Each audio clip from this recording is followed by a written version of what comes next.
সময় গড়ানোর সঙ্গে সঙ্গে এমপি আনার হত্যাকাণ্ডে সৃষ্টি হচ্ছে একের পর এক চাঞ্চল্য। কলকাতার সঞ্জীবা গার্ডেন্সে যে ফ্ল্যাটে এমপি আনার খুন হন মঙ্গলবার স্থানীয় সময় সন্ধ্যার কিছু আগে, সেই বাসার সেপটিক ট্যাঙ্ক থেকে উদ্ধার করা হয় 4 কেজিরও বেশি মাংসখণ্ড, চুল ও হাড়ের গুঁড়া।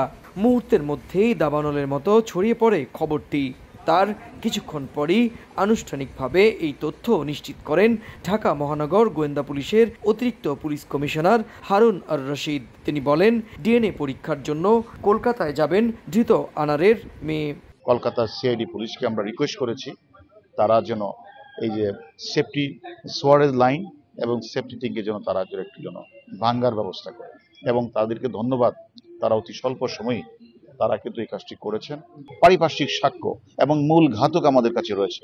অতএব আমরা মনে করি আজকে এই যে দেহ তার খণ্ডিত অংশের কিছু মাংস উদ্ধারের মধ্য দিয়ে আমি মনে করি আমাদের এই মামলার যে যাবতীয় বিষয় আমাদের নজরে আছে। নগদে 500 টাকা বা তার বেশি পেমেন্টে পেতে পারেন ঢাকায় জমিসহ 20 কোটি টাকার পুরস্কার। এটাকে ফরেনসিক ল্যাবে এবং ডিএনএ টেস্ট করতে হবে, তারপরেই বোঝা যাবে এই মাংসটা আমাদের মাননীয় সদস্য কিনা। রবিন আমাকে রিং দিয়েছিল, তাকে বলেছি তোমার যদি মনে করো তুমি চলে আসো, কারণ ডিএনএ তার হয়তো বা তার পরিবারের লোকজনের হয়তো লাগবে। এদিন সকালে গোয়েন্দা প্রধান জানান, কিছু সুনির্দিষ্ট তথ্যের ভিত্তিতেই সিআইডির কাছে সেপটিক ট্যাঙ্ক ও বাথরুমের প্যান ভাঙার অনুরোধ করেছেন তিনি। শুধু তাই নয়, গ্রেপ্তার হওয়া শিলাস্তি জেরার মুখে বলেন, বাথরুমে বারবার ফ্লাশ করার শব্দ পেয়েছিলেন তিনি। সে তথ্যের ওপর ভিত্তি করে ফ্ল্যাটের অভ্যন্তরীণ সোয়ারেজ লাইনের ম্যাপ জোগাড় করে নেওয়া হয় ভাঙার উদ্যোগ। এর আগে নিউটাউন এলাকার খোঁজপুকুর ও বাগজোলা খালে ডুবুরি নামিয়ে তল্লাশি চালানো হয়, নেওয়া হয় ড্রোন ক্যামেরার সাহায্য। এদিকে সিআইডি জানায়, এখনই শেষ হচ্ছে না মৃতদেহের অংশ উদ্ধারের অভিযান।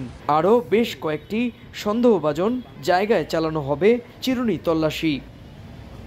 গেল 12 মে চিকিৎসার উদ্দেশ্যে কলকাতায় যান এমপি আনোয়ারুল আজিম আনার। কলকাতার অদূরে বরানগরে বন্ধু গোপাল বিশ্বাসের বাড়িতে এক রাত থাকার পর 13 মে দুপুর থেকে রহস্যজনকভাবে নিখোঁজ হন তিনি। 18 তারিখ সংশ্লিষ্ট থানায় নিখোঁজ ডায়েরি করেন তার বন্ধু। এরপর 22 মে সিআইডি জানায়, নিউটাউনের সঞ্জীবা গার্ডেন্সের 56 বিইউ ফ্ল্যাটে এমপি আনার খুন হয়েছেন। সুব্রত আচার্য, সময় সংবাদ, কলকাতা।